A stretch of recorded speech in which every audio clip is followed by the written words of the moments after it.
Yeah. We back, baby. We back, baby. Uh-oh. They say we live. We'll see.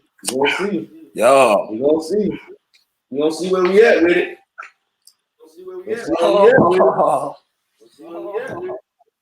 What's up, my compadres? We'll see where we at with it. My good people. Hello, we are back. We are live. Yeah. Hey, we here. Hey, we here. Yeah, man. Hey, Coach's Life Podcast.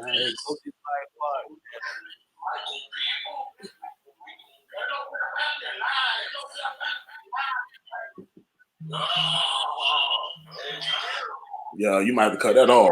I think that go NFL with us talking. So I'm done with it. I turn it off. So done with it. Oh, it's people popping up on. Oh yeah. Yeah, that's our social Chris.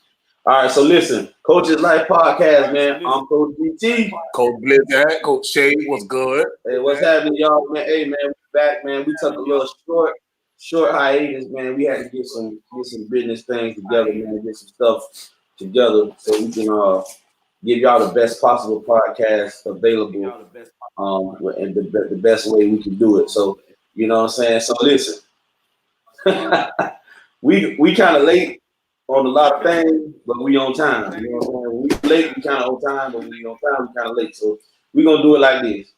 I know we know Super Bowl Sunday, Tom Brady just kicked off his 7th reign. You know what I'm saying? He just got his 7th reign, and it was in a amusing fashion.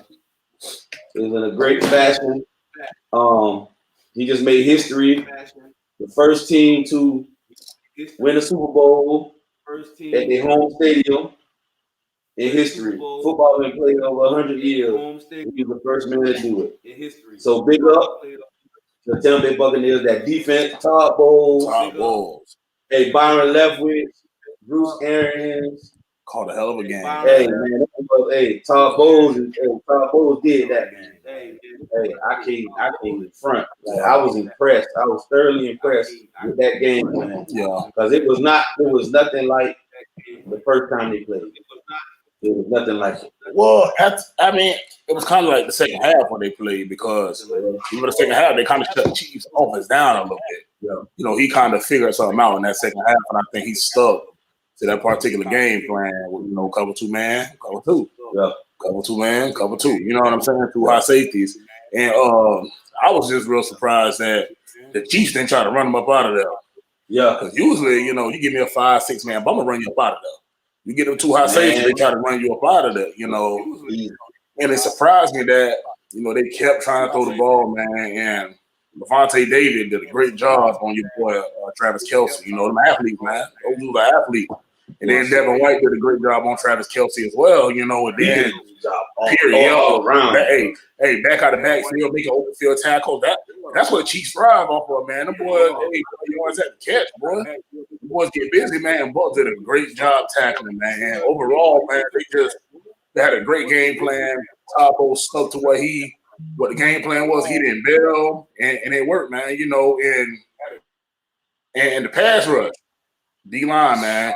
D-line pride. I always say, hey, the most effective position on D is D-lineman, dog. Shaq Barrett, JPP, Dominic Vita Bell, whatever his name is. They'll be the cheese, whatever his name is. Vita Valea, whatever it is. They ain't even have to blitz like that, bro. Them dudes get pressure with 4. Anytime you get pressure with 4, you got a chance. You got a chance, boy. You got a definite chance to make something happen. Yep. So what was your takeaways from the game? What did you think? What was like the big matchup to you that caused that whooping that we saw? Man, I just thought that when you disrupt the quarterback, the receivers don't matter. Yeah, you know, it's too many variables to go into.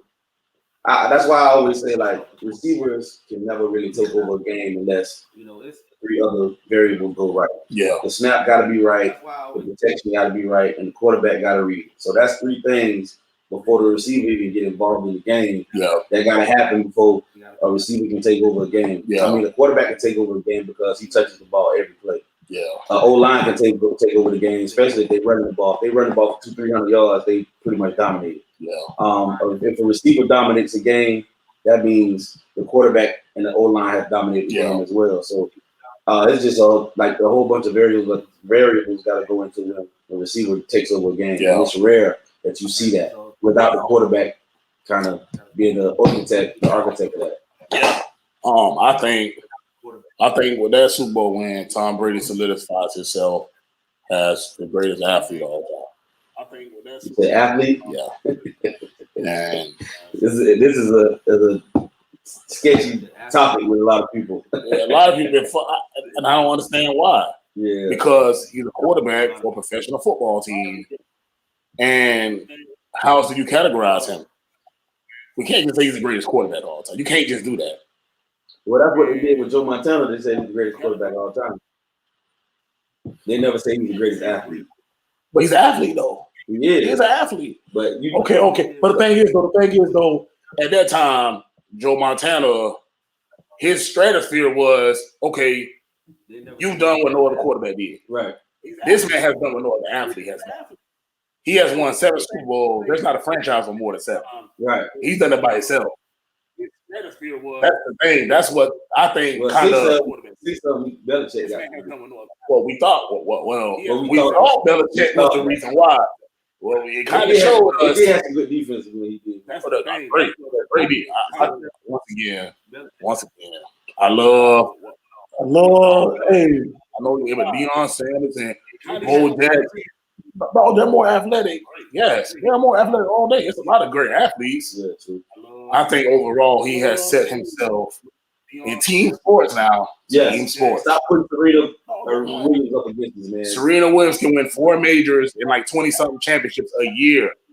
Football, you only get 1. Football, you get 1. Basketball, you get 1. One shot deal. And now, everybody like, well, don't forget about Bill Russell.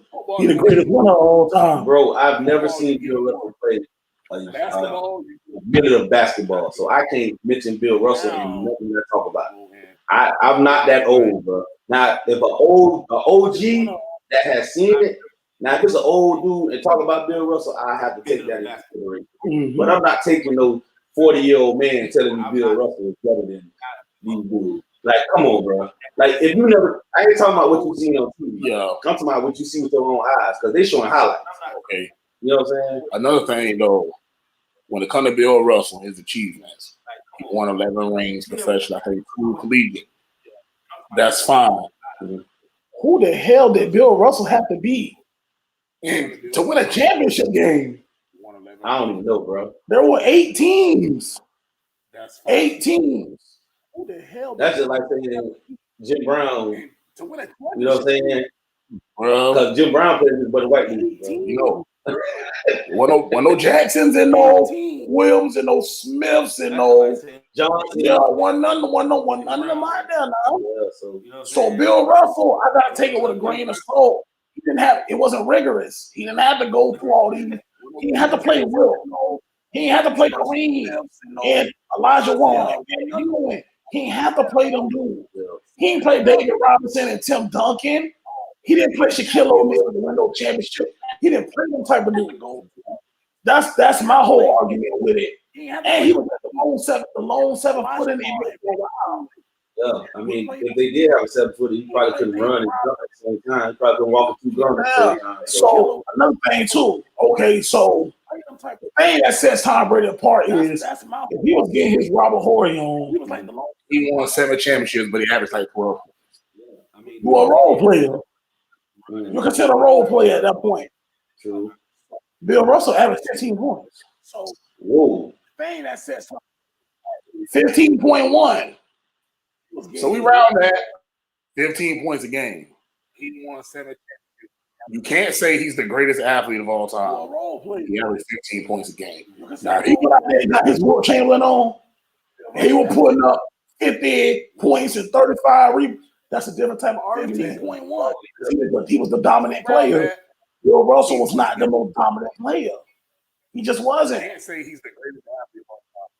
You can't. That's why you got to kind of have a asterisk, next to the Celtics championships. The boy won a lot of championships. There no brothers running around out there now. There was not a lot of athletes. There was not a lot of competition for Bill Russell at that time. And then people throwing Floyd Mayweather. I said, yo, I love Floyd. He just wasn't. I love Floyd. I love everything about Floyd. But I'm taking Sugar Ray Leonard. I'm taking Man Hearns. Hey, I'm taking Sugar Ray Leonard because I seen Sugar Ray with both of them. I'm taking the marvelous Marvin Hagler. I seen Sugar Ray with both of them. Yeah, Marvin Hagler is not normal at all. He's a nutcase now. I love Floyd. I don't think Floyd beats those dudes. I don't think Floyd beats Sugar Ray. He ain't be Hitman either, bro. He ain't be high. He ain't be having. Over 3 losses in Florida had his true. I'm taking Sugar Ray Leonard because 3 losses. Look, I agree because they fought like 15 rounds. But it was Warriors. It was an honor to knock you out back then. He made Ray made Roberto Duran quit. Bro. No mas. When Hagler and Hitman Hearns fought, they made a pact so they get knocked out. Yeah. They're not finishing this fight. Yeah. And they number one just throwing hands. Bro. They were throwing hands like he was in the street. That was a straight street fight. Bro. They were fighting like a Rocky fight. Ain't no blocking. Yeah. I'm gonna take this on the chin. I'm gonna give some. Come on now. We better double get smacked. We ain't blocking. Yeah, what? I guess. Hey, and then when we say greatest athletes, people say Floyd rich. I say, what they got to do with him being a great athlete? That has nothing to do with nothing. What they got to do with the conversation? Yeah, that has nothing to do with nothing. That'd be a cop out, bro. It phenomenal, but once again, think about how many different championships he can win a year. That's different. I said, yeah, he's 50 and old. We get that. Oh, I can respect the 50. Yeah. I said, no, I promise I ain't gonna take that. Nothing from it. I just think what Tom Brady has done with less now. Yes. This is the first time. This is the second time. All pro guys at receiver. His all pro guys at receiver. They had 3 catches combined in the Super Bowl game. Think about how many different champions. So 3 catches. I mean, Muhammad Ali, I think he had the greatest impact as an athlete. I think he had a great impact. And LeBron is a close second. Oh, man, LeBron's young. LeBron might finish and just say, forget everybody. You know what I'm saying? MJ, great impact. Yes. On the court with the shoes and the flag. Get it. I promise to get it. It is, I'm a brother now. It's hard to say that now. Because Kobe Bryant is my favorite athlete. Hands down, ain't no conversating. You can't tell me nothing about Kobe. But at the end of the day, though, I just think what Tom Brady has done, what he has done in this day and time, where you get all this social media, all this extra filming, all the rules are different. You're playing against the best athletes in the world. Like right now, you want to go to the NFL right now, you're doing something. These dudes are freaking good. Hey, they're like top high level athletes. Yeah, and it's like ain't even know you don't even know break. Yeah, it's the LeBron effect. Oh, the East easy. You won't go in the West and do it. West, y'all. And you don't stop. Tom Brady. Oh, you ain't finna go over there with Drew Brees and Aaron Rodgers running. Yo, hold on. Drew Brees, Aaron Rodgers, Russell Wilson. Hold on, who else over there? Yep. Like right now, Jared Goff. Hey, you got a Super Bowl appearance. You going against Aaron? You got to be Aaron Donald. You got to go through Khalil Mack. Man, I mean, it's a lot of stuff going on in the NFC now. There's a lot of stuff going on in the NFC. That's just in the NFC South. Yeah, that man had 3 playoff games. Huh? He ain't get no first round bye. And it was all the way game. Yeah, on the road 3 straight weeks. West, y'all. With no bye. That man played Washington Redskins or the Washington football program. Yeah, whatever football bullshit. Yeah, he beat them. They got the best defense in the NFL. Yeah. Went to New Orleans in the Superdome. Where they never lose. Told Drew Brees, kick rocks. You're going home tonight, man. That boy went to the cold. You know what I'm saying? Where they never lose. But them boy win, boy. They win the Lambo now.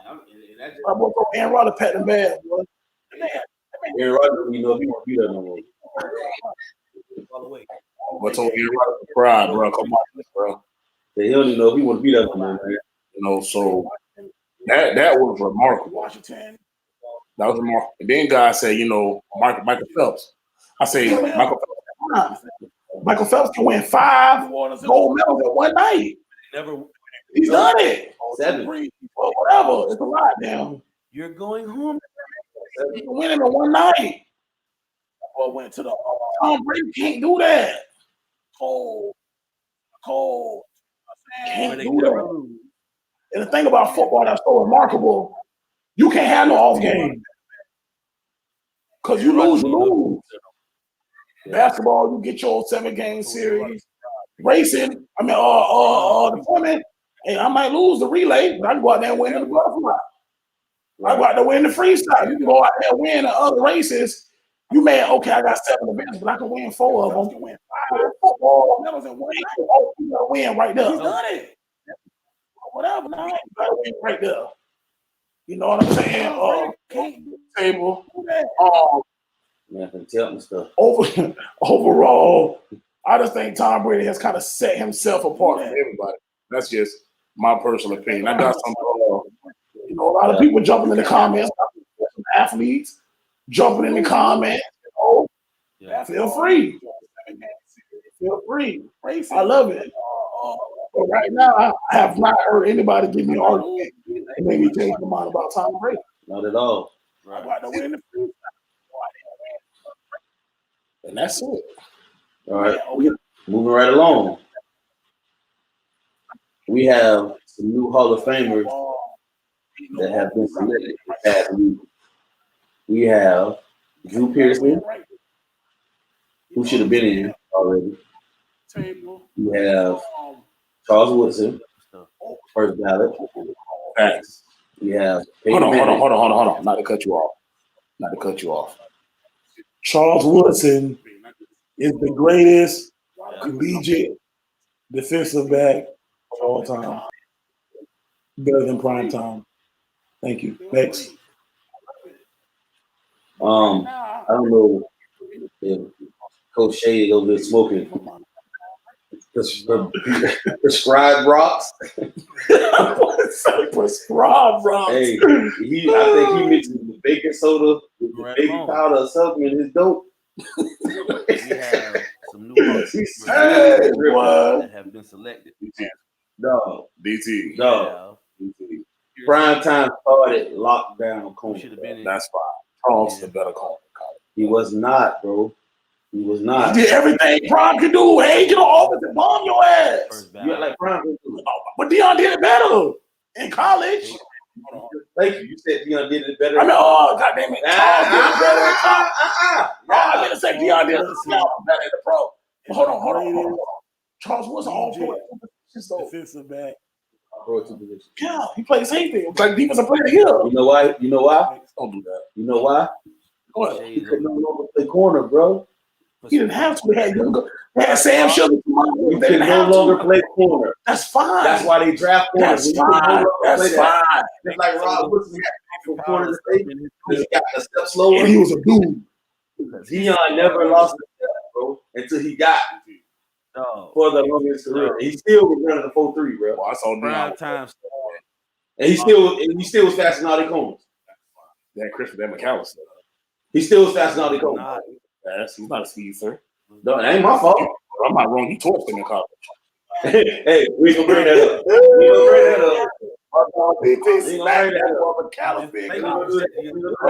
Hey, JUCO level, man. I ain't got on that when I was a kid, boy. Okay, we ain't gonna go there. No, we gonna leave me out of this. Okay, we talking about this blasphemy you just spoke upon on prime time. I can't. We're gonna bring this debate back because Trevor, we ain't prepared for this one because we want to see the statistics, everything when it comes to the collegiate stats because I'm standing on Charles Woodson being the better collegiate corner. But who else was the Hall of Fame? Oh, we had Drew Pearson, For the longest. Megatron, right? Megatron, which is Calvin Johnson, first ballot. And he still like 4 or 5. It might have been number 4. Yeah, I don't remember nobody else. Yeah, I don't remember nobody else, but that that's not. So ain't my fault. I seen a post where some idiot posted Brandon Marshall had 1,000 more yards and 2 more catches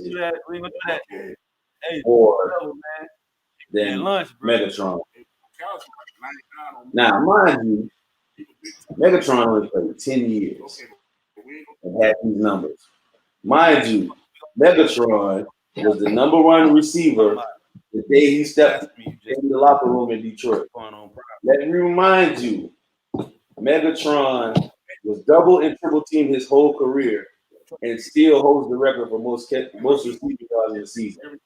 So, if you try to ever put him and Brandon Marshall in the same sentence, hold on. How can you not?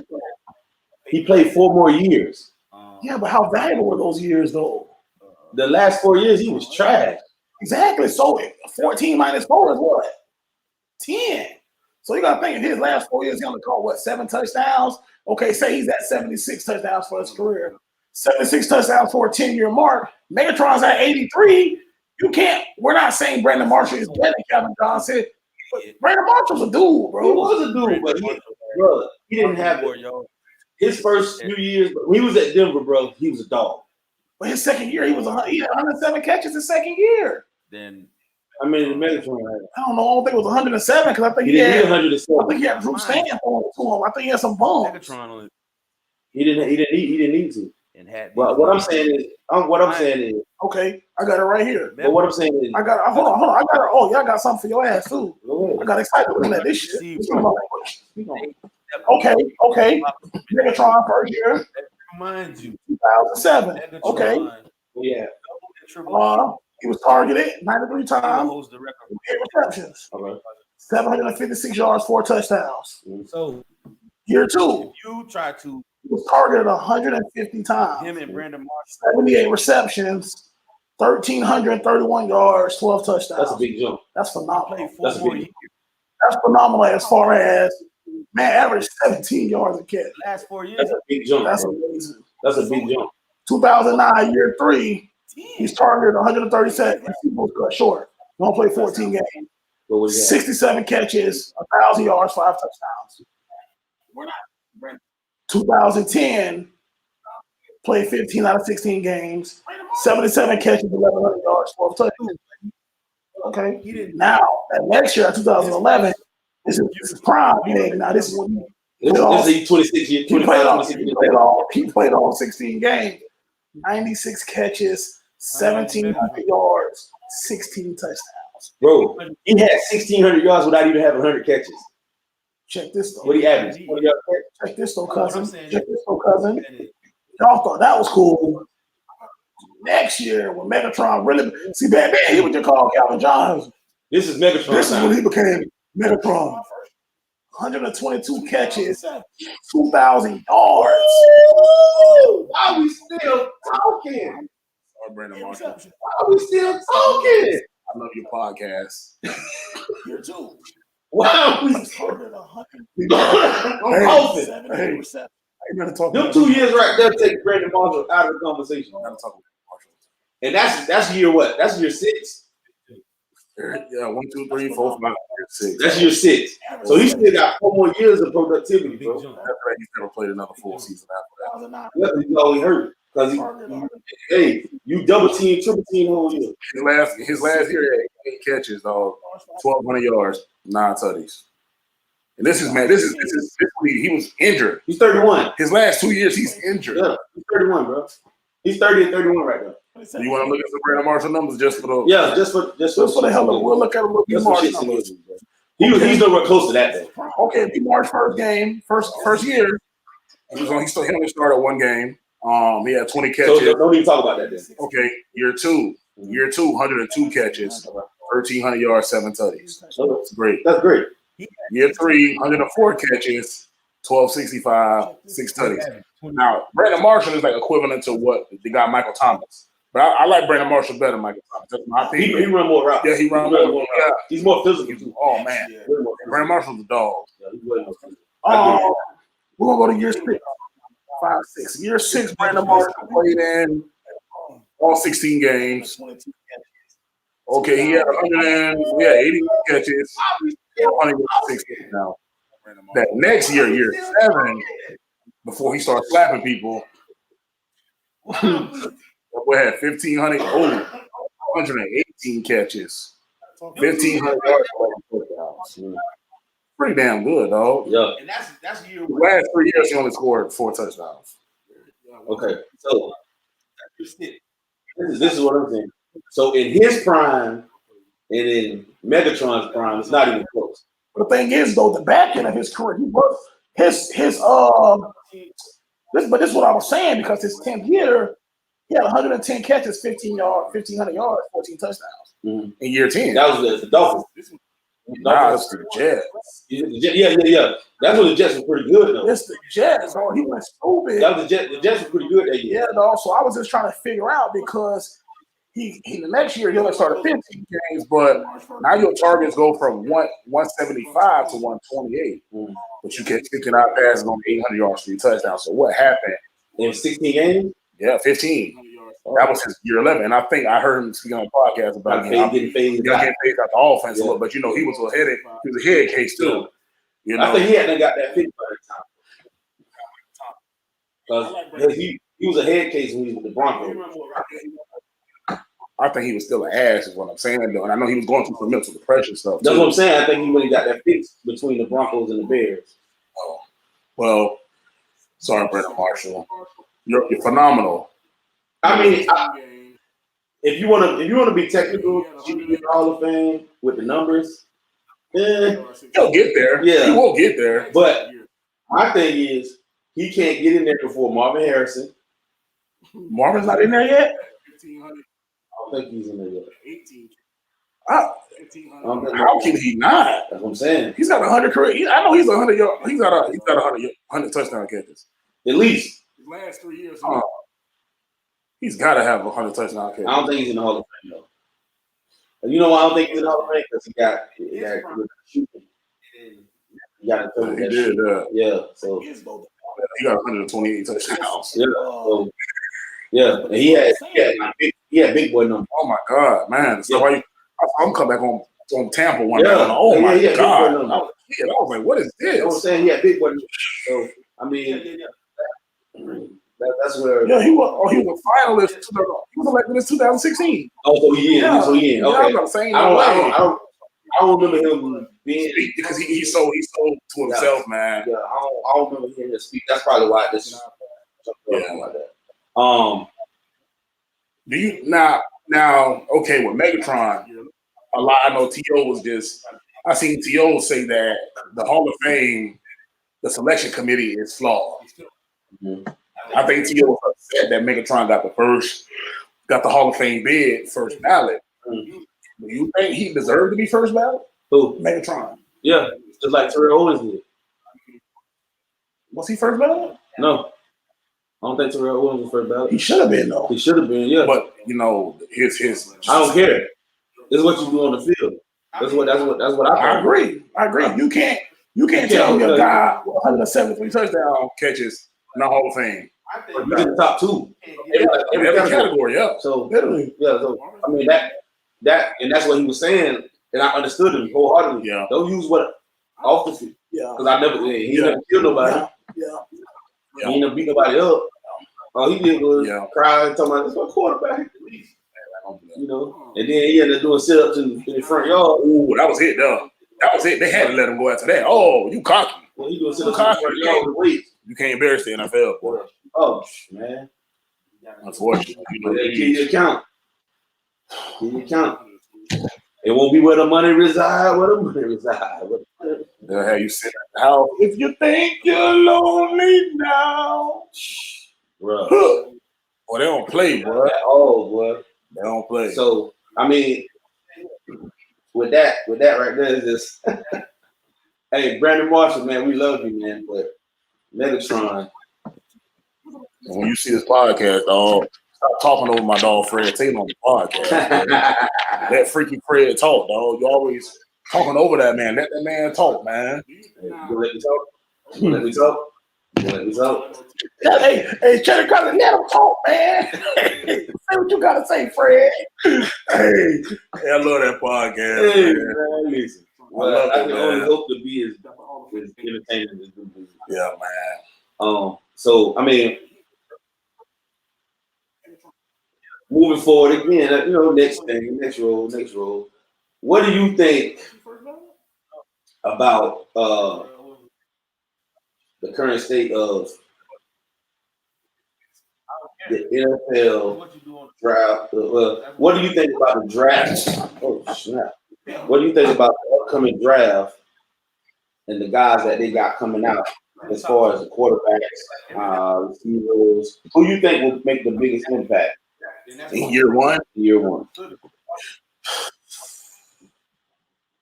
That shit falling. Trying to think. Honestly, man,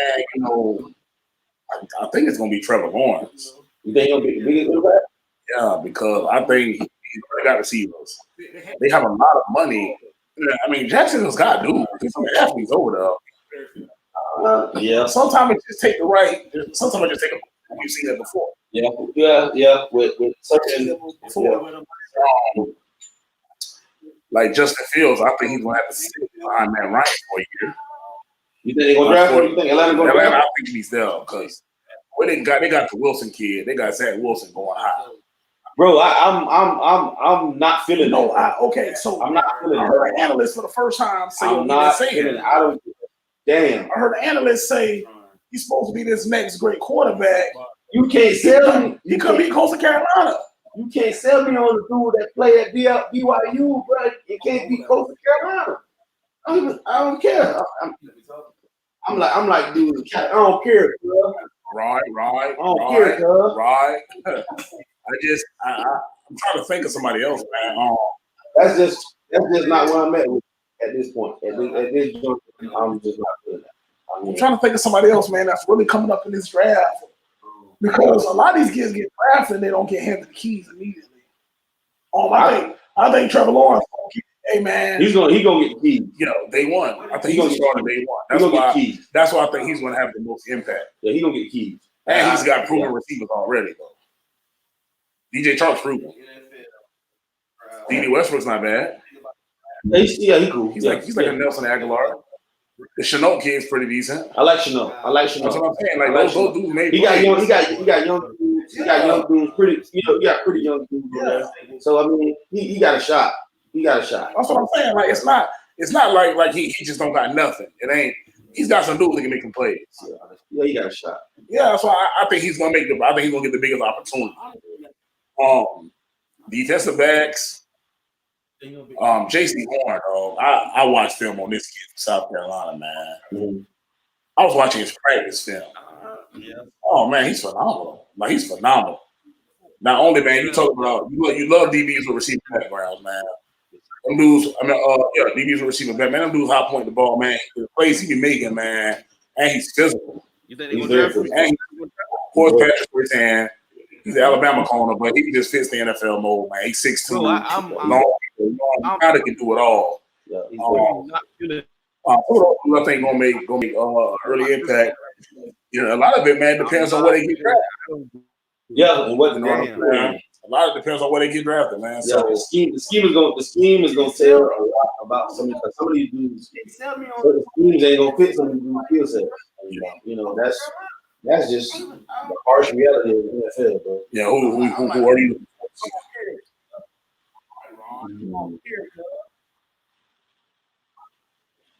I'm looking forward to seeing Justin Fields. I'm looking forward to seeing Jamar Chase.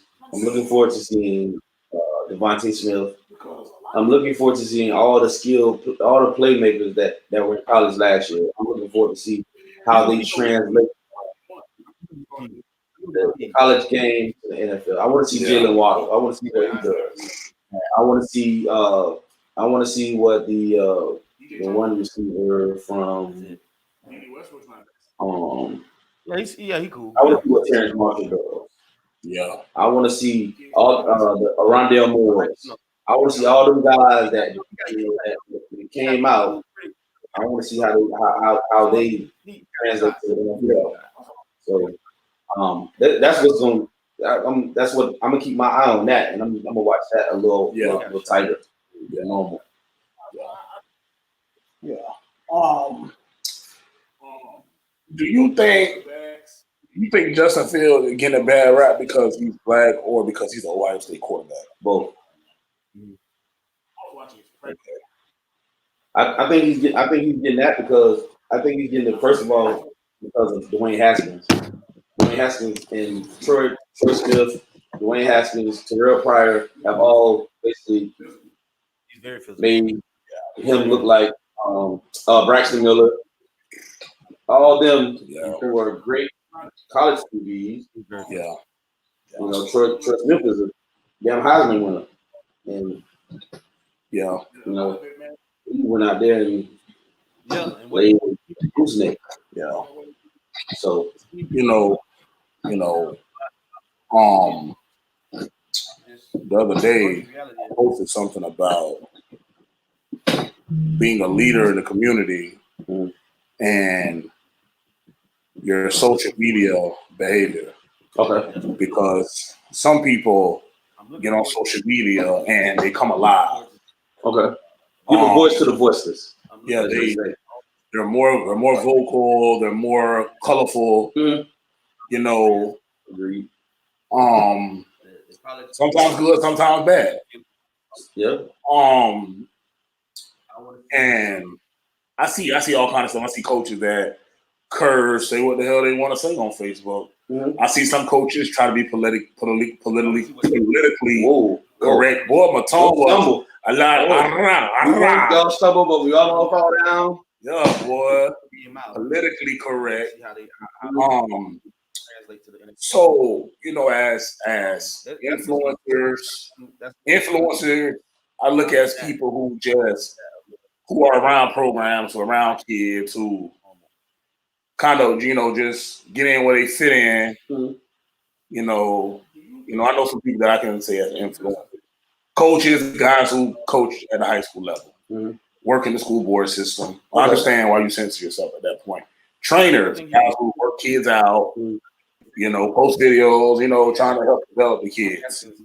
And mentors are guys who are not coaches, not trainers, but they work in the youth centers and the Boys and Girls Clubs, or, they're at the community events, and you know what I'm saying? They do all kind of stuff, fundraising, they do all kind of stuff, try to help out the kids. So I understand that, everybody plays a different role, and everybody would censor themselves for different reasons.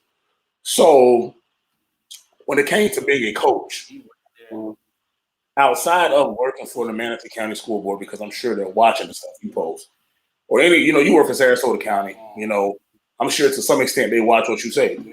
So maybe not. I don't know. Well, maybe certain people.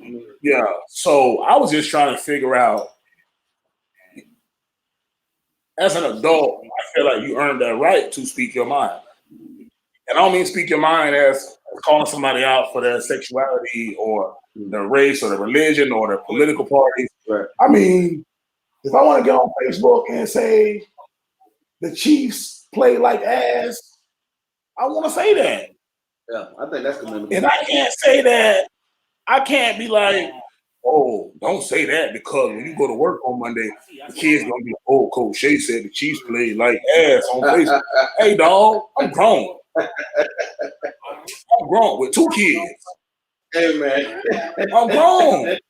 You know what I'm saying? I feel you. I'm grown. I can say that. I'm gonna let you say that, and I'm gonna say this. What people fail to understand, when we deal with the kids we deal with on a daily basis, most of these kids profanity vocabulary is way higher than ours. Way more advanced. Some of the words these kids use for each other, they used to be fighting words when I was growing up. Like when I tell you, when I hear it, I cringe. I'm like, oh my God, bro, y'all call each other that? Yeah. Man, I said, man, I'll be in your shirt, bro. So I mean, the reason why I believe that you have the respect of those type of kids is because we kind of don't hold no punches. Not saying we do it on social media because I feel like social media is just social media. But I mean, when we have the one-on-one conversation, a lot of kids don't respond to regular talk. They don't. They So, don't. Like a lot of kids don't respond to you talking to them politically correct. Some of them don't respond to that, and you got to know who and who you got to know what and who you're coaching. Yeah. Because everybody, you can't coach every kid. Every kid can't be MF. Every kid can't be yelled at. You know what I'm saying? So there's some kids you can yell at and MF, and they will go out there and do whatever they need to do. Yeah. They get that.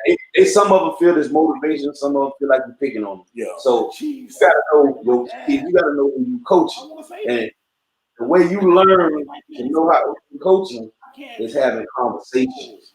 Yeah. You understand what I'm saying? When you got a clean cut kid that come from a good household, you know, and parents talk to them, with encouragement, dignity, and all that. That's how you might have to coach him. Yeah. You understand? He ain't used to hearing that mother this and you ain't anything. And he used to that. So when they hear that, it's like you picking on them. So they shut down. Now you might have one coming from Auntie Val or Auntie Puck or New. Well, you better sit your ass down. Oh man, see, you might have to drop him a couple F-bombs for him to get right, but he might, and at the same time, he might shut down because Auntie Lulu might be telling him he ain't worth a damn. Yeah. So you got to know how to do. You got to know how to wiggle that line when it comes to dealing with these youngsters, man. And I think I have a ear to a lot of these kids because I kind of know who I can do it to and who I can't do it to. Yeah. So I mean, you know, when we was at Lincoln, that one, you know, I had to get in one of them. The reason why he ain't like it, yeah. But once it registered, he had to respect it. Yeah. And I ain't had no more problems out of it. Yeah. But I think he needed that. Yeah.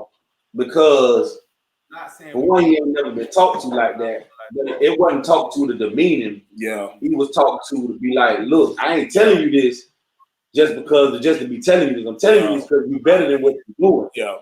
And once you explain to a kid that you on his ass because you're trying to get him to another level, yeah, they tend to kind of understand it. They still ain't gonna like it, but they understand it, and that's where you got to come to understanding with these kids. And then I think that's where you know a little good things start happening. Okay. You know what I'm saying? Okay, but to what extent? Okay, this one I'm trying to figure out how to figure out. What do you get? Is there a time when you post something? You're uncomfortable with what you say, and you worry about how a child's going to view you after. Like, are you worried about posting something to that extent? No, I'm not worried about the kid. I'm not worried about the kid because I would never knowingly bad mouth a kid. Not even a kid. What if you saw? What if it's just something you call you agree with and he beat you up? And to me, you may say that MNF for yada yada yada. I don't like how they did this and that. Are you worried about? Is that a conversation that you just gonna have private, or is that something you don't mind sharing on Facebook? That's a conversation I'd probably have with him or her privately because that's where that's like I said, that's a slippery slope. Okay. Because when it makes it to social media, that means it's an audience. We all know what happens with audiences. That's what I'm saying. Yeah. See, some people don't give a damn about the audience, is what I'm saying. Yeah. Do you are you worried about the audience? Yeah, because the audience is what makes things go out of control. Okay, that's what I want to know. Yeah, because the audience is what stirs up. But what I'm saying is, some people don't care about the audience. And unfortunately, I feel like we're in a day and time where you just can't speak your mind because everybody gonna run with your story. Well, this is even if you go live and you say it in a tone that don't come across as demeaning or disrespectful. Oh, I love it because I've done it. Okay, I've went on live and talked about things that I didn't like. Yeah, that people were doing towards people. And whether they liked it or they didn't like it, I got my point across. So you can agree or disagree with me all you want, but I said my piece, and I know I'm saying it from a standpoint of from the heart. Yeah, I know where I'm coming from. Yeah. Because me, at the end of the day, I'm comfortable with me. Mm-hmm. I feel like when I say something, I mean it. I'm not worried about the kid. Sometimes, as a human being, we can react off emotion and say some stuff that you got to take back, But at the end of the day, there are going to be some moments where something really bothers you and you want to speak your mind.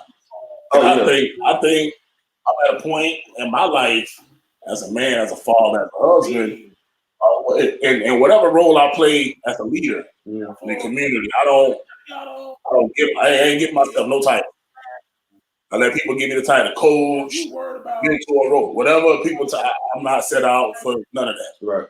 I just want to be a great dad and a great husband and be the best version of me. Right. At the end of the day. Mm-hmm. So I feel like if it's something that bothers me, and I feel like I need to voice that with others, and if I put it on Facebook, that's gonna be that.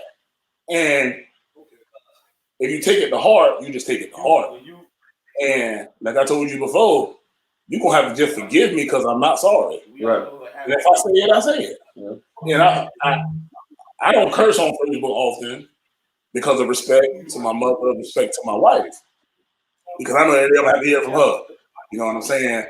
But I'm okay with saying what I gotta say, and it's different for you because you are aspiring to be a head coach in this county. Mm-hmm. And we know how sensitive it is in Manatee County.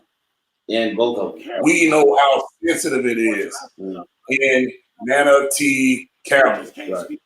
So sensitive, unfortunately.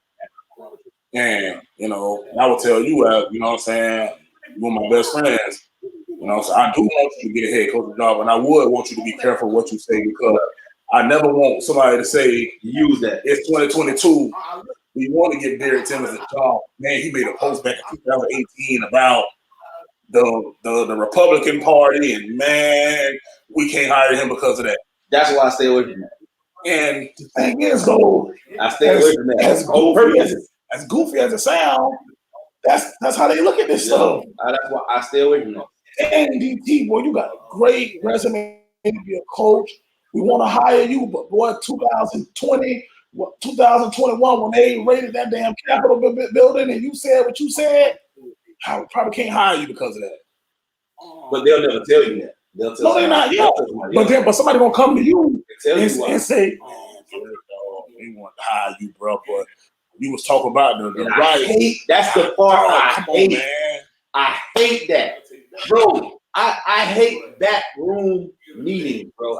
Listen, when I tell you, I am the Kobe backroom meetings. That's what I call them. I call them the Kobe backroom meetings. Kobe had a backroom meeting. He wanted to get rid of Shaq. He had a backroom meeting. So please keep Kobe Bryant name out of any. Hey, I love Kobe. Please keep Kobe name out. I'm just saying. He had a backroom meeting. I hate backroom meetings, bro. Tell me what it is. If it's something that bothers you about me, bro, tell me what it is. Don't sit here and say, "Oh, I don't want to hire you because of this." Why I gotta hear from this man, bro? I don't want to hear from him. I want to hear from you. The person that makes the decision. The person that makes the decision. I want to hear from you. I do not want to hear that from nobody else. You got the same Title is I do. He's in the same position I am. I don't want if he's a position coach and I'm a position coach. He has no business telling me anything what a head coach is saying or administrator has said. I shouldn't be hearing it from him. I should be hearing it from administrator or head coach. And that's where I think the disconnect is with a lot of people around here. That they're not truthful, man, and a lot of them not truthful with themselves. You know, they be having these inner. They had these shortcomings that they so scared of that they don't want nobody to find out. That people already know you got them. You think nobody knows, but everybody repeat game. So we know what your shortcoming is. So you think you hiding something, bro, but it's wide open. It's literally wide open, bro. You've been read like a book already. You just thought you didn't open that chapter yet. We already read it, and we at the back of the book already. You think you ain't opened it yet. So come on, man. And to piggyback off of that, we kind of go into a different direction. Parents, before you send your child to play sports at a high school, meet with the coaches. Meet with not just the position coach, meet with the coaching staff, meet with the head coach, and I would look these people in the eyes. I would agree with that. And let them know your aspirations for your child. And build a rapport with them. Get a vibe from them. Look these people in the eyes and get a feel and say, you know what? I left this meeting today knowing that this coach is going to do the best by you because I ain't going to be here all the time. And when I'm at work, he your parents right now. Because at the end of the day, as a parent, when your child mess up or things don't go right, you don't stop loving them. I hate coaches. Tell me what it is. I'm gonna call it in Manatee County, if it's Sarasota County, when the kids won't just shut up and play because they're not feeling something and they want to make a change and they decide to leave or or their parents want them to leave. Now it's an issue. I don't want to hear. It's an issue because those kids want an opportunity to showcase their talent in a different way. And now the coaches stop loving you. Right. And when I send them to the program, you tell them you want to love them like your own. Right. But now when things don't go your way, you stoop to a lower level than the kids do. Some of these kids have the decency to let you know I'm leaving. But now you'll hold them back because it wasn't in your agenda for them to leave. You thought you was going to be able to dictate their high school future. You know what I'm saying? You thought you was going to be able to do it how you want to do it. And now you got coaches sending side messages and saying all kind of stuff about the kids, man. When you had a kid for all these years, you didn't do right by them. When a child decides to make a decision to leave, now it's an issue. To me, that's a problem. Big problem. That's a problem. Big problem. So we know you're. We got to parent. There you go. Please meet with these coaches before you put them to the school so you don't set your child up like that. Because those 4 years go fast. You go fast. Real fast. And I don't even want you to comment on it, bro. Because I know your aspirations. And we have conversations. I don't want nobody to twist your words. I'm going to say what the hell I want to say. Because I ain't trying to be no head coach. Right. Yeah, I'm going to be quiet. I'm chilling. I'm going to be quiet. I'm chilling. I'm an advocate to the kids. I talk to them. I talk to the parents. Dang, Shay, he said he was going to take care of my baby. I said, dang, what happened when he wanted to leave? Oh, now he lazy. Now my son a problem in the locker room. I said, well, before he wanted to transfer, what was the issue? We ain't never had none. Oh, now I see. And now I see. Now leave these kids alone, man. Leave the kids alone. Give them kids the best opportunity to succeed. And if you can't do it, let them go elsewhere. That's like being in a relationship. That girl said you ain't taking care of her. Dude down the street can do it better. She gone. And you can't make her stay. Because I be damned. My son go to high school, and if God willing, he plays sport. And I think he can play in that level. When kids won't just shut up. Right. We didn't even worry about that. Because they're not feeling it. So we ain't even gotta say it then. And they want to we ain't even gotta say it. You know, I'm still walking in God green earth. Come on, man. Amongst a lot of other kids that just being born. But you know what though? So y'all can gonna get mad right now. Because those kids I'm gonna leave it there. Because I done got mad. I'm sweating on my nose like a pit bull. All right. You know what I'm saying? I'm sweating on my nose like a pit bull. Because it ain't cool, man. It's not cool, bro. Like it's not cool because it's just like some of these kids it's like I can't even explain it. But I don't. People are very sensitive, so I can't say it how I want to say it. No matter how I say it, it's gonna be wrong.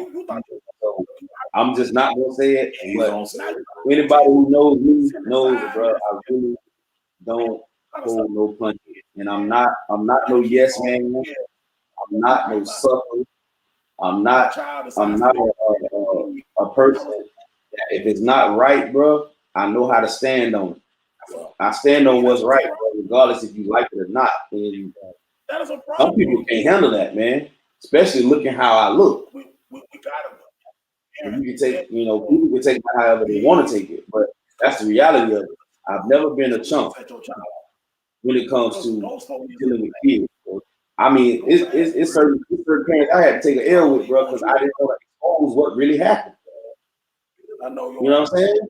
It was certain things that really happened, bro. I just took the L with the parent. I'm gonna just take the L because first of all, they said some stuff behind me. I was like, you know what? I'm gonna just take the L. Don't say too much. Maybe about a week ago, I posted something. It could be longer than a week.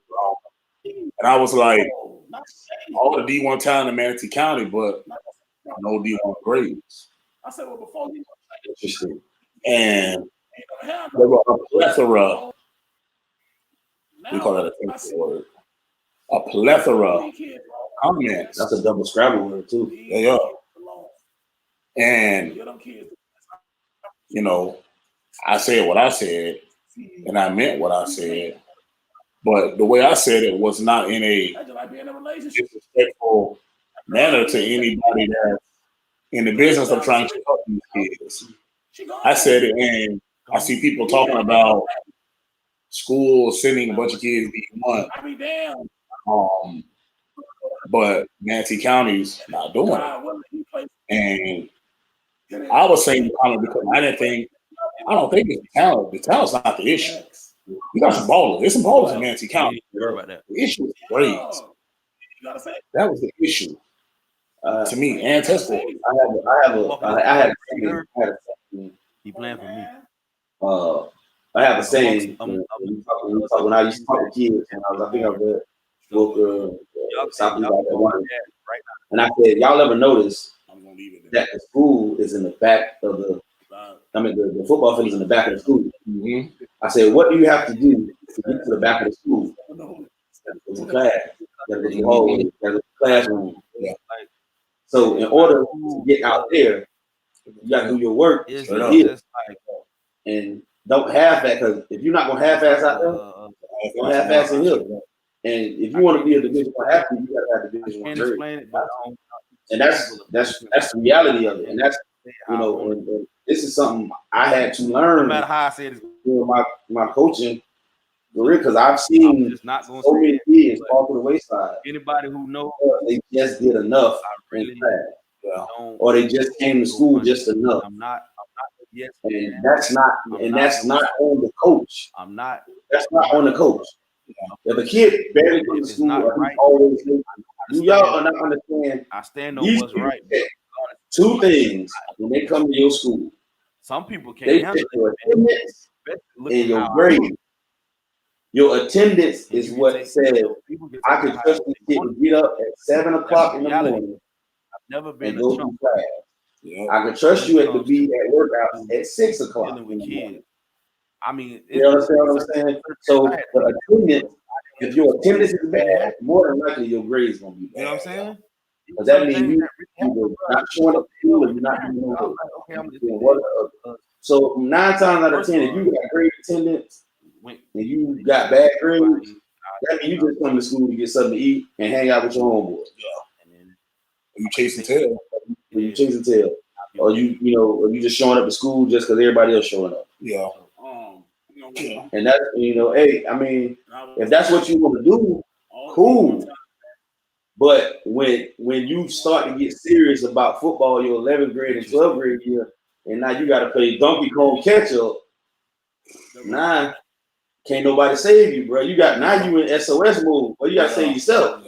You know what I'm saying? Someone save me. Yeah. So I mean, can't nobody save you. So now that's where the NAIA come in, and the NAIA you still gotta have grades, but that's where you get your money. The D3s, that's how you get your money. Shout out Brett Timmons for putting me on game about that. You know what I'm saying? D2, you gotta, you know what I'm saying? That's how you get your money. Mm-hmm. You know what I mean? So, when you get to them, them NAIA schools, bro, them ain't scholarships. That's money. Yeah. The higher your grades is, the more money you get. Yeah. And they can give you enough money to be close to free. So if you got a 2.1, you don't get none. Oh no, you can't. Out of pocket, dog. If you got a 2.3, you're gonna pay a fee. If you got a 2.5, you might make it out alive. If you got a 2.5, you might not survive. If you got a 3.0, you might be able to go. Hey, all right. That's enough freestyle. I could think of that fast. Yeah. I was gone. You finished. Yeah. So I made the comment on that particular post and said we are in our NAIA counted right now. And I was saying that as far as kids not going to school, because I made the assumption that when you don't have the grades, you can go to the NAIA. And I was put on game by Brett Timmons. JUCO man. Put on game by Brett Timmons. He was like, hey, those guys are usually the ones with the good grades, but they don't get all the looks. So I did not know that until me and him had that conversation. I do know there's a bunch of people in their feelings because, and I'm hearing this from all types of people, and they're just like, well, kids ain't going D1 because coaches ain't got relationships. And I think that's a lie.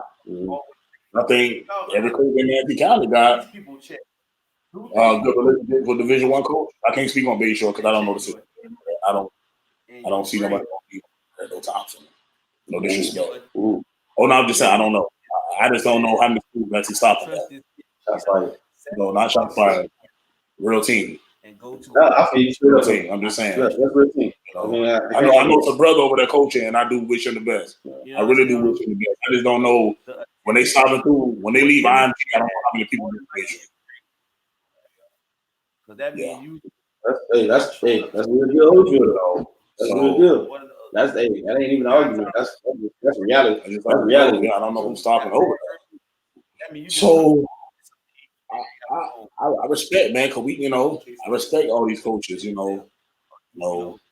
It's not easy to do what they do. So I would not, especially me. I've been in the locker room with coaches. I've seen them try to sell kids on the phone. I've seen it firsthand. I've seen the messages. I know what it looks like. So never no disrespect to a coach to say a coach don't got relationships to help their kids go D1 because I think that's BS. I think that's disrespectful. But at the end of the day, too, I do understand the frustration because I do think there are some kids that get the short end of the stick. Well, you got people saying they can get kids D1, but I don't see them pulling no strings. D3s, They say it. They say it all the time. I don't see nobody pulling no strings. Though. Now that they can take it as a shot. Whatever. It's real. It's real. Okay, check that. We're gonna go to scholarship. Parents. Again. Not the child. Again. Parents. You have complete control of where you want your child to perform. If your child does not have at least a 2.5 or 2.3, even if they're barely qualifying and not taking no ACT or SAT, I don't give a damn who it is. Your child not playing Division I football. I don't care how talented your child is. When you continue to listen to people that say, I can promise him this, I can promise you that. If they ain't doing a damn thing for your child, lesson learned. Because y'all continue to be suckers. On that particular post, we continue to be suckers and watching people lie to these kids and promise these kids the world. And we continue to fail by it. We got kids with Division I aspirations, but D3 resume. A D2 resume. Yeah. Now you got to go play in Mississippi somewhere, and there's 13 people out there. There's more cows at the game than people at the game. And now they ain't gonna feed you good. That's spaghetti trash you eating up. They ain't got no seasoning in it. You can't even find the chicken flavored noodles out there. They got the shrimp ones. You ain't beef jerky. You can't find no hot Cheetos out there in Mississippi. What? No Takis or nothing. Yeah, you hungry? There ain't no Chick-fil-A out there. You hungry now? But you could have been D1. But y'all don't listen to everything some of these dudes tell y'all. And they ain't taking care of their end. But y'all give it the money. Y'all show it up. But y'all forgetting what's important, dog. Like Marshawn said, y'all ain't protecting y'all chicken. Right. Y'all ain't protecting y'all chicken. And that's your grades. Take them tests. Parents, y'all should be aware when them damn tests come out. Your child should take that test every time. They ain't doing it on no Saturdays, no Saturday mornings. And if they was, the plans canceled. And it's done at 12. Hey, the plans canceled. Oh, you was going to well? Nah, ACT, bro. Yep. Oh, y'all was going to well? SAT, dog. Oh, the next SAT is March 13th for anybody who knows. March 13th, 2021. It's March 13th. So if you haven't signed up, you might want to get your child signed up. And kids, stop being scared to take these tests, man. Stop being scared. They're only going to take the highest score. That's it. You can fail it 30 times. It ain't really no failing. It ain't even really no failing. I done seen some scores where I say, boy, you must have just wrote your name on that, boy. Why does he score, boy? They must get your test in Spanish, boy. Yeah, hieroglyphics, boy. Yeah, but gave it to him in Mediterranean, boy. I done seen some scores, boy. I said, boy, you, goddamn, boy. All right. Ooh-wee. You know what I'm saying? Stop being scared to take the SAT and ACT test, man. You know what I'm saying? And, you know, he's a lot better as far as, you know, because he got a son in high school. You know, he pays attention to those days. And I know he drives his kids, you know, ACT and SAT prep. Man, the same money y'all be spending on Jordans and Kyries and LeBron. Dog, pay somebody to help your child study with these tests, man. Hey, I got some prep stuff right here. Look, Come on, man. I got a thumb drive. Man, I got a thumb drive full of this stuff, man. So y'all can sit and play with it if you want to, man. And I've had it for 4 or 5 years. And I've been telling people, I've been saying it, I've been posting it. So I mean, and I'm not charging you for it. I'll print it. I will download it on your computer and you can print it out and you will have it free of charge. But hey, listen, one thing about it, I'm not gonna chase you down for it. Now, I'm gonna post it and then it is what it is, but I'm not gonna chase you for it. I'm not gonna chase you down. Put the pressure on the kids, man. Leaders, mentor, put the pressure on the kids. Put the pressure on the kids, man.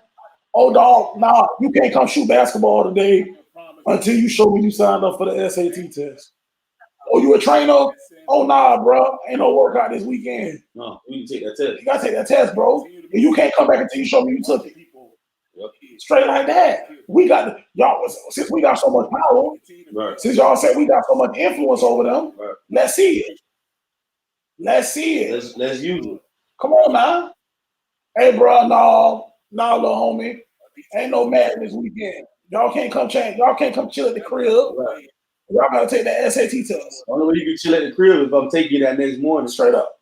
Straight up. Show me you took it. I'll take you. And listen, I'll take you. If you signed up, I'll take you. You heard it here first. I ain't taking nobody. If you going to the same spot my son going to, I'll take you.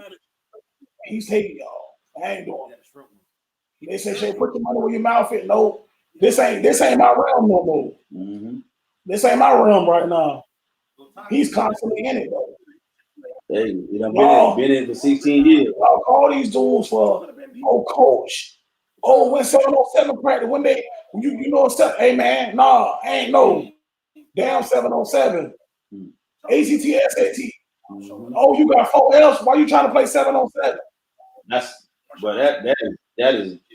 is pow, bro. I'm gonna say it. I'm gonna bring it back like the rappers do. You got 4 L's. Why you trying to play 707? If you got 1 F, you shouldn't be playing. Facts. If you got a D or F, you should not be playing 707 nothing. I ain't gonna blame it on the kid. Because guess what? If you're ineligible to play any sport at your high school, why should you play 707? That is the mighty downfall of a lot of things that go on around here. We allow these kids. I'm saying we because I'm a coach, but I wouldn't allow it. We allow these kids to come out here and tell us, "Oh, I got a 2.7 or 3.0." Nah, bro, I gotta see it. Where your report card at? Hey, nah, where that phone at? Yeah, right here. Pull it up. Pull up that focus. Pull up that portal. Hey, before you put your cleats on, pull up that focus. I gotta see what you looking like. Hey, we need on t-shirt. Focus before football. Ooh. Focus before football. Ooh. Pull it up. The same way y'all, what about that Snapchat? Oh, give me your Snapchat. Nah, the homie, give me your focus. Ooh. When you pull up on me, what up, coach? Give me your focus. Yeah. Right now. Straight up. I need that focus. I need that. I need that login info. What we talking about? You ain't got to log. Hey, you can log in yourself. Come on, dog. We ain't talking grades. We ain't talking nothing. Come on, man. We got to take this thing to another level, man. Gotta. We got to take this thing to another level, and that's the reality of it. Gotta be better, man. We have to hold them more accountable now. Just come on, dog. Come on, man. It's getting to a point where this is borderline ridiculous, bro. Like, I mean, and I tell kids, I don't tell no kid nothing. I don't tell my own child, man. Straight up. I tell every kid the same thing. I tell my own son, bro. It's certain things you can't do, on boy, until the work done. Actually, work done. Right, bro? What you at TikTok? Huh? Yeah, I was hard on Facebook. But no. So, I mean, I don't know, man. It's like, it's like being a dead horse because it's exhausting, man. It really is, bro. It get to the point where you're like, man, what the hell are we doing? What are we? I'm not in the school board no more. So, with certain guys I talk to often, they be like, "Yo, Shay, so-and-so got 4 F's, 3 F's. Whether I'm at work, whether I'm at home, it's just like it be gut checking, man, because you see kids talk about when I was at the boys club. I want to say I'm honored to see some of those kids grow up.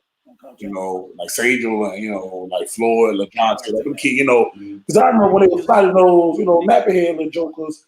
outside with me throwing the football. And like, coach, when I go to high school, I'm gonna do this and I'm gonna go to college. And you hear it so much. If you signed up, This is like 6th grade, 5th grade, man, and you want it for them so bad, but you know how hard it is to achieve it. You know what I'm saying? Yeah. And you know in the back of your mind, you're like, man, y'all don't not gonna make it. Yeah, you don't understand how hard y'all gotta work to even get recognized. You know what I'm saying? And so, hell, some of y'all might not grow. Yeah. Some of y'all, you know what I'm saying, y'all might not get measurable. And the guy that y'all laughed at in 5th grade, 9th grade, he's 6'3". Now he's 6'3", now he's 6'4". Yeah, you know what I'm saying? You know what I'm saying? So I've seen it happen so many times. Yeah, and you want them kids to achieve that goal, man. And I've seen them fail so many times, whether we lose them to the streets, jail, kill, you know what I'm saying? All of it. So it sucks, man. I just lose all the Yeah, man. And so, you look at them now at 16. You got one F.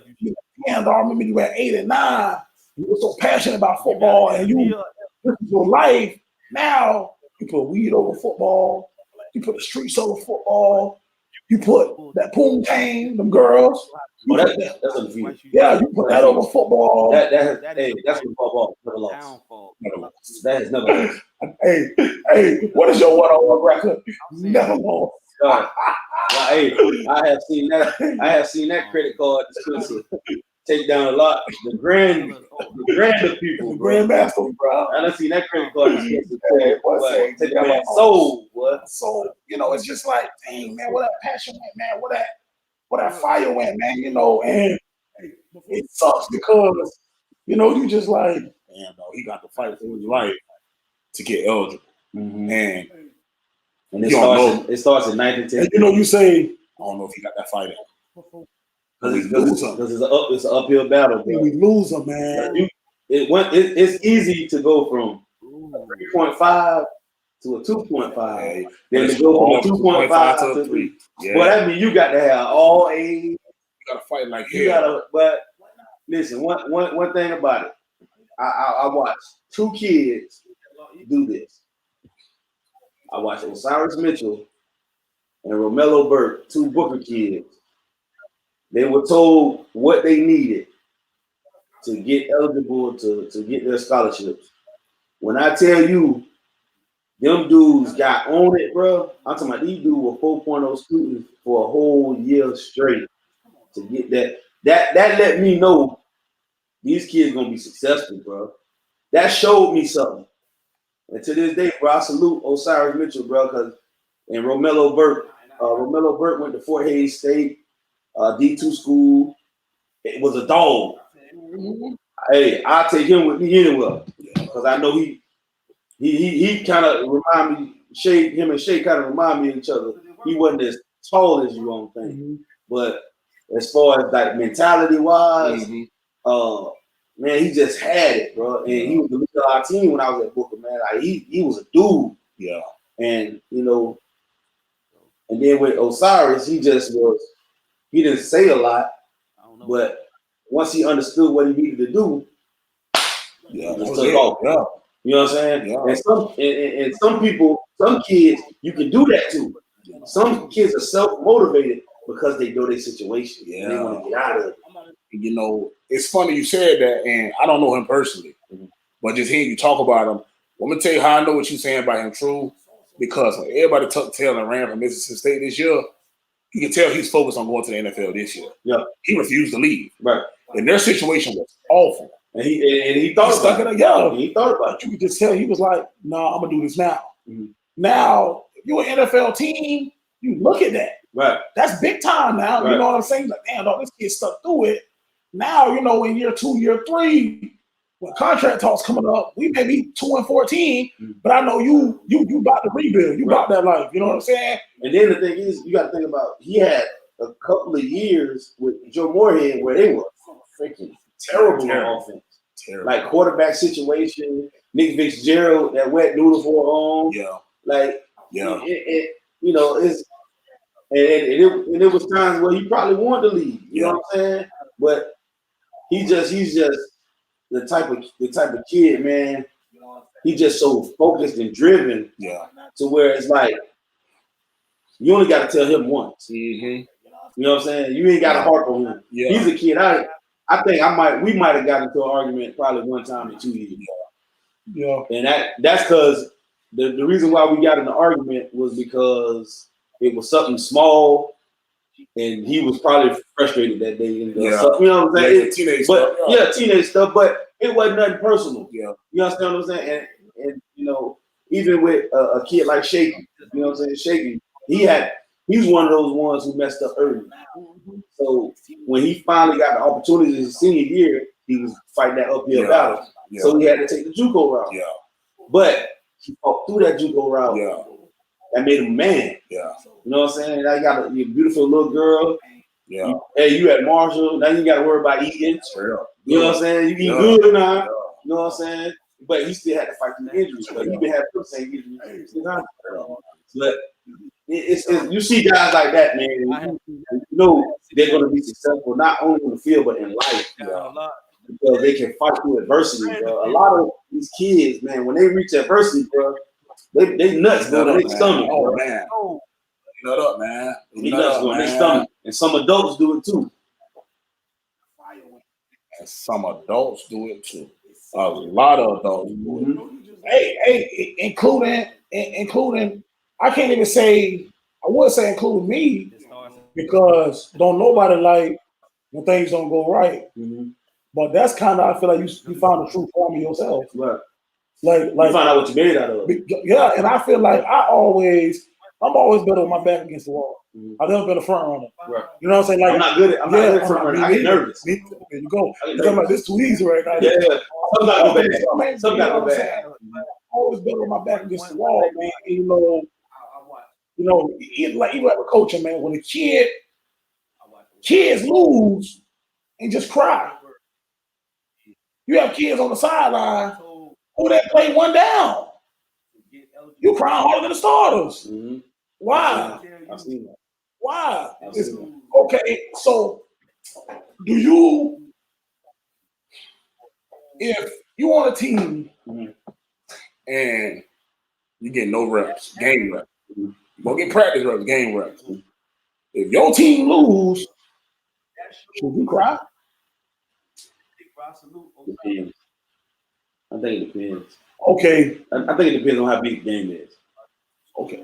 But why? If you're not contributing, you're not contributing. You're not contributing on Friday, but you contribute Monday through Thursday. So I was going to go to that next. I've witnessed kids who give his poor effort in practice. Mm-hmm. Locker room presence is awful. Friday, your opportunities are minimal. It shouldn't like you're he got to get hurt. He got to get hurt. You even touch the field. Whoa. Yeah. That's 3 he got us. Yeah. 3 he got us. Yeah. We lose. You cry harder than the starting quarterback. Yeah. What's going on? Yeah. Now if you're a young buck and you going against the ones every day in practice, you get your head beat in, and you're like, hey, because you're gonna earn their respect. You're gonna look at those. You're gonna be that little brother to those dudes. So, normally, hey dog, I see y'all cry because this might be y'all last run. Right. Yeah. I'm gonna get emotional too. Yeah. But there be some kids who don't touch the field one damn play, dog. Look at that. You talking shit in practice? Oh, we running sprints. You a receiver. You back there with the lineman. Oh, you one of them. Yeah. Man. But the game get here, not a band playing. But you juking. Oh, you juking. Oh, you out there. I'm saying back. And I'm saying back there with my hat on, like, what he dancing up, boy? Not finna get in. Hey, why that boy got that shield on? He's not playing. All right. Why that boy put the spats on? For what? You wasted tape. Why you got spat on, cuz? You wasted tape. You ain't playing? Oh, Nike can't. You want the $150 pair of shoes? Oh, you got the new cleats? For what? You know you not playing. We go out there in the big game, now you lose. You cry, now you want to fight. Hey, I'll run up in them right now. I'll hit them and they shit right. I'm like, bro, where this energy at? Monday to Just Thursday. practice. Because believe it or not, Monday to Thursday when it really matters. We need quality reps in practice. Yep. Give me a good look. But you can't do that. But game day get here, Coach Green, you don't never put me in. I can stand that, bro. Boy, I can stand that. I'm gonna tell you right now. Christopher Monroe Howell, my son, if God don't give you that ability, and you playing on the team, and y'all go out there and get smoked, boy, you better not cry if you on the sideline. All right. Boy, you better not cry. I think I cried. I cried one time. Uh-huh.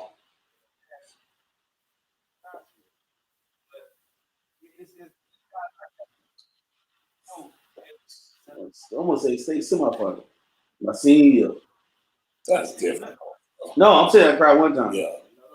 And I don't even think I cried. I think I threw my helmet. Yeah, I threw my helmet. I ain't even cry. I threw my helmet. You mean as hell, bro. You seem like for you to cry, like they literally got to pull tears out your eyes, boy. Like literally stuff got to pull tears out your eyes, boy. I threw my helmet. Yeah. And I threw my helmet so far. They still looking for that helmet. Ain't no telling what happened. They still looking for that helmet. They're like, God damn, he's scratching his head. What the hell up with No, we literally drove the length of the field, bro, and fumbled on like the 3-yard line, bro, to go in and win the game. Bro. We win state that year, bro. Nobody beat us that year. Yeah. My senior year, bro. No, bro. Yeah. Nobody beat us that year. And that level, but that shit hurt, bro. Who y'all play that game? Pensacola, Washington. Oh, okay. And they ended up with the state. Yeah. That year. Beat us 14-10, bro. Game winning drive, literally. Yeah. Wow. So it's like the Poplar game. When we lost my junior year, we lost to Poplar. I didn't cry. I didn't cry because I knew I had nothing to give. Yeah. You know what I'm saying? Like I mean, some of the other big dogs that I played with, like the Hamp Campbell, Sean Baines, rest in peace. Yeah. They didn't cry, but they was hurt. Yeah. Because that was it. Yeah. You know what I'm saying? That was it. But man, first time I cried, man, I was like 9. Time of the Trojans. Boy, I showed up late. To the season, I showed up late. Man, we got smoked. I don't even remember the scope. I know we got whooped.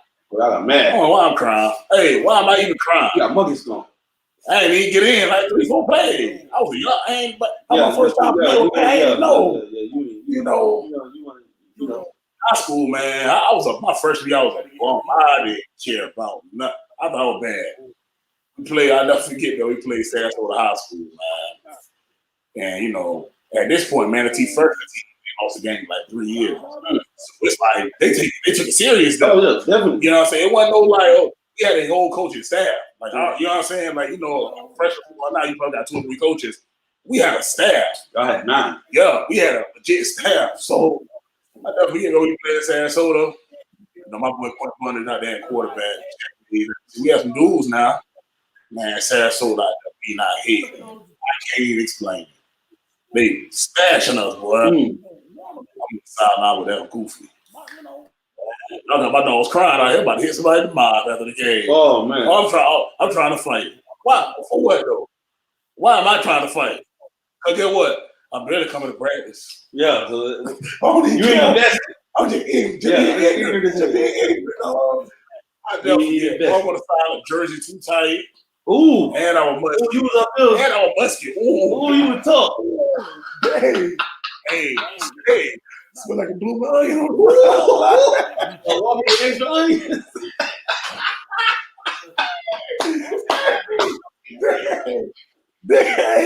Big musky out there.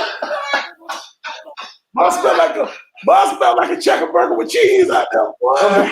A big future, boy. Boy, smell like a checker sandwich. Hey, boy, a snake, boy. Hey. But with that dingy white jersey on, oh man, that be tight too, boy. Ooh. But they ain't cut you to see. I that trying to fight. Come here, because I'm telling my boy, hey, let's shake hands. We're going to say it back. That boy shake hands. Oh, square up. What's up? Nah, I was so angry. Boy, you fight out of football, you might get kicked out of school. Yeah, just so angry. I was so angry, man. So when I be talking about the stuff these kids be doing, I don't be sitting there. I be speaking from experience. Right. Like I was that dude, so I ain't telling y'all something I don't know. You know what I'm saying? Right. I'm telling y'all what I knew. I was literally that kid. So when I be seeing kids just like doing stupid stuff, yeah, bucking practice, and y'all be like, man, coach always trying to know dog, coach trying to help. I don't want y'all a football career that went like mine, bro, because I felt like mine had a bunch of doubts. You know what I'm saying? Right. I don't want them to go through that. You know what I'm saying? That's why I feel like I'm gonna be so hard on my son. And I'll be like, dog, either you in it all the way, or we ain't gonna do it at all. Right. You feel what I'm saying? Like, you ain't finna go 75, 25, 50, 50, 60, 40, but 100, nothing. Yeah, you know what I'm saying? That's the competition, man. Yeah. He was legit, bro. I said, hey, I'm gonna introduce you to every sport. Straight up. I said, but guess what? You know, we play 100 miles an hour. 100 miles an hour, bro. Straight up. Can't do it no other way. No I other said, way. because you're not gonna get nothing out of it. You're not gonna find out how good you are, bro. If you don't give it 100, bro. Yeah. You spend too much time doing it. Right. You'll never get this time back. Never. So make it worth it. Make it worth And it. I tell people all the time, bro, I will give you some money before I give you my time. Straight up. Because my time is valuable. I can't get it back, bro. I can't get another Sunday night at 12, Monday morning at 12:09. That's what we call you copping jewels and my dog dropping jewels. You know what I'm saying? My boy said, I'd rather give you my money than my time. Because I can get that money back. I can get my time back, bro. I can't get another February 16th, bro. I mean, February 15th. Can't get another February 15th, 2021, bro. Them balls, that's it. That's all I got. Straight up. You know, and you know, it's like, you know, when people, you know, and when I was growing up, man, when I tell you, dog, like when I was growing up, man, it was just it was a good time, man. But it was just like everybody was good, bro. Yeah. When it's like the dudes I grew up, but everybody was good at football. Everybody was good at everything. Yeah. We was good at baseball. We was good at basketball. Yeah. We was good at football. We was good at kickball. We was good at soccer. Yeah. It was nothing we couldn't play. Yeah.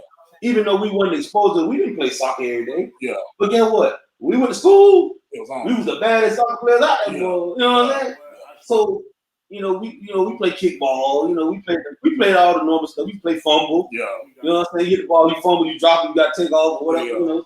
Yeah. So, and one thing about it, man, I think, when I first got my first taste of dudes hating, bro, my first taste was, I can't even exactly remember their name, bro, but I can remember the situation like it was yesterday because I didn't understand it. Yeah. Because I ain't bothering nobody. Yeah. You know what I'm saying? And then come to find out, bro, I'm 13 years old, bro. Yeah. You know what I'm saying? They about a girl. That like me. Yeah. But she don't like you. Yeah. So now you mad at me. Yeah. Yeah. And I'm trying to understand, like, you know what I'm saying? And I ain't the one, and I never tell nobody, look, I ain't thugging. Yeah. You know what I'm saying? Listen, I always know how to, one thing about it, I got a whole family full of hustlers. I ain't never said nothing about it. I don't know thug, I don't know, this, that, and the other. But you ain't even put your hands on me. Yeah. So when I thought about it, as I got older, you start seeing it more. You start seeing the dudes that you were cool with start being on that. Yeah. You know what I'm saying? And I'm like, ooh. And it wasn't called hating back then. I forgot what it was called back then. It wasn't called hating. All something else. See, back in your time, they call you jive turkey. No. Hey, jive turkey, you. That wasn't it. It was something else. But and then you got kids that deal with that, bro. Mm-hmm. You got kids that deal with it. But now the adults be hating on kids. Oh man, the adults hate. Oh, it's so bad. Crazy. It's so bad, man. Miami Central will come to town and play Palmetto. You got a dog like that. You can't see kids. Okay, then you coach him in the league, yeah. You bet against him. Weirdest thing. Ain't that weird? Weirdest thing. Ain't that weird? We support these kids. Bro, let me tell y'all something. Don't say too much. No. I've never coached at Pelham High and never coached at Manatee. Whenever they play a team that's not around here, But they better get scared time. I'm betting with them, bro. When Matt, hey, shout out to A. Sanders and Breon and Quentin and all the boys, Mike Blakely. When they played St. Thomas that year, when Chris Carter came to town, St. Thomas and Quentin. Packed house. It's freezing out there. Yeah. I can remember like it yesterday. I got my young son out there because he wanted to see Ace. You know what I'm saying? Like I'm okay with my son wanting to see Ace play. You understand? I'm okay with that. He wanted to see Roger Yancey play. I got pictures with him taking pictures with kids I coach. Mm-hmm. I'm good with that. Yeah. You know what I'm saying? These good dudes to look up to. Mm-hmm. They going to college, they doing the right stuff. Hey, I'm good with that. But you never see me play. Mm-hmm. So I don't expect you to look up to me in that athletic way. Straight up. Because you never see me play. Mm-hmm. You hear people talk about it, but you never saw me. Yeah. So man, St. Thomas, man. So Cat come up to me and say, who you like? What you mean, who I like Manatee. Yeah. You know, I don't know nothing about no St. Thomas. Straight up. I like Manatee. Yeah. I like St. Thomas. What? Yeah. You from here, bro? Like you. I don't remember who went to Manatee. I can't remember you went to Manatee South well. I never ever betted or said that any other team from around here when they go play somewhere else is supposed to lose. Yeah. I don't understand that. Because when I tell you when they come down there, they coming together. Straight up. Straight up. You think when Miami Central came up here and Northwestern lost, you think one of no Northwestern jokers in that crowd? Yeah. Shoot. Yeah. All right. They coming. I saw Miami. I had just graduated high school when Miami Norland came to play Palmetto. Mm-hmm. Boy, they had Markham Lee had people here, boy. He came to watch the game. All right. Yo. That ain't no one in Miami. That's about 2 hours. They came to see the game. You know what I'm saying? Yeah. So, like you say, all the people travel from games, boy. Yeah. I just, like you said, use the right word. I think it's weird, man. You know, you be around them kids. You done made so much money off them in Little League. You know what I'm saying? Chicken wings and French fries and them. And boy, I give you $20. You go out there and score. I did that so long. Now they get to high school, they ain't good enough to bet on them then. Right. That's weird. It's weird. You want them to lose. I done seen it, man. I done got into straight Facebook arguments with dudes, man. Palmetto, Miami Central, and we Palmetto. Yeah. You gotta say, ride or die. Yeah, with the kids, I don't care who it is, man. Might have played St. Thomas. I went to Manatee now. St. Thomas played Manatee this year. I was cheering for the kids. Exactly. And my boy Mike Barrett, you know, he the running back coach. Shout out my boy Mike B. Yeah. I was cheering for the kids. I wanted them to win, but I was also realistic about it. I did say it's gonna take a whole lot of stuff to beat them. Yeah, it's gonna. But I was cheering for the kids though. Yeah. Because first of all, why not? If they go out there and upset these kids. Straight up. If they go out there and upset, that's an upset. Straight up. If they go out there and they beat them, that's a literal upset. And you know, this is, you know, that's, man, I don't know, man. It's use the right word, weird. That's weird. Yeah, it's just weird, man.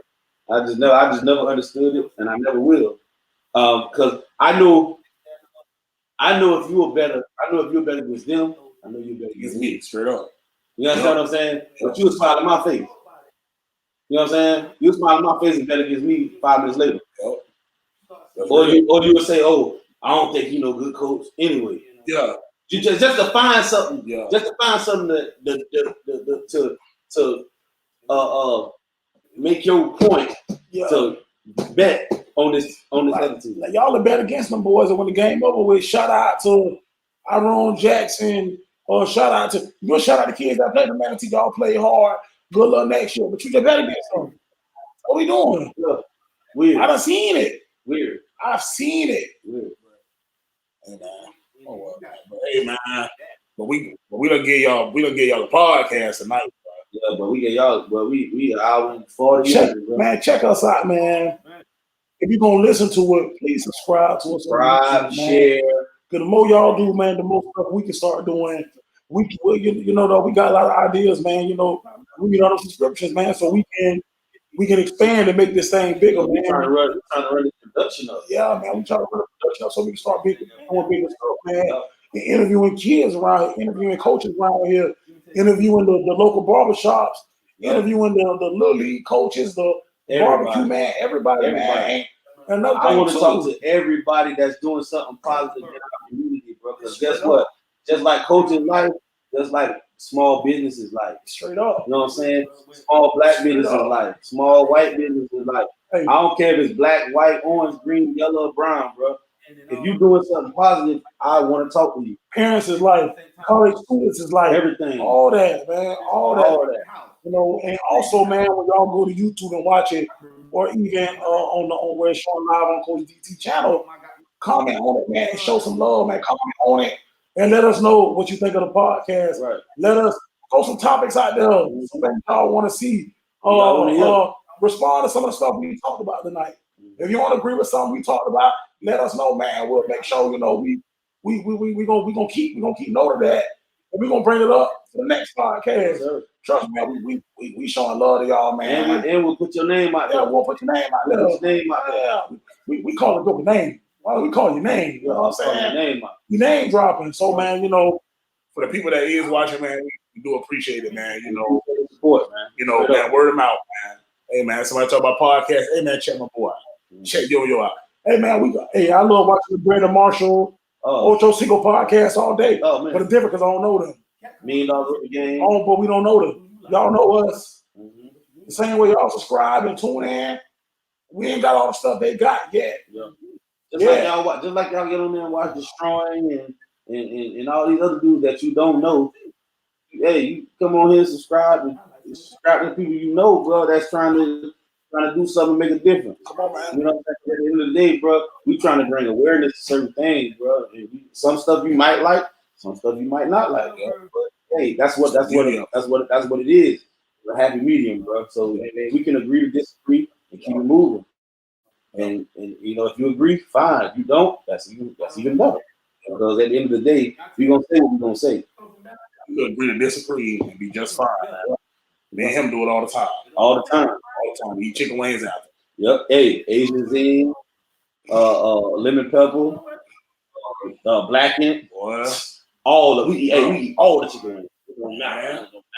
Man, you know, we appreciate it, man. That gonna conclude Ep.5, episode 5 of the Coach's Life podcast.